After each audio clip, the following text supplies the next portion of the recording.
നമസ്കാരം, ഇത് IBN മലയാളം.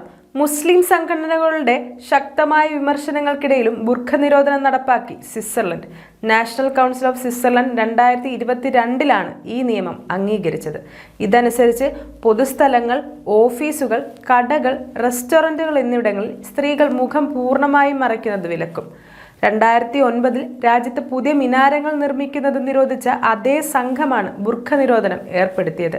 നിയമം ലംഘിച്ച് മുഖാവരണം ധരിച്ചാൽ 1000 സ്വിസ് ഫ്രാങ്ക്സ്, അതായത് ഏകദേശം 95,000 ഇന്ത്യൻ രൂപ പിഴയടയ്ക്കേണ്ടി വരും.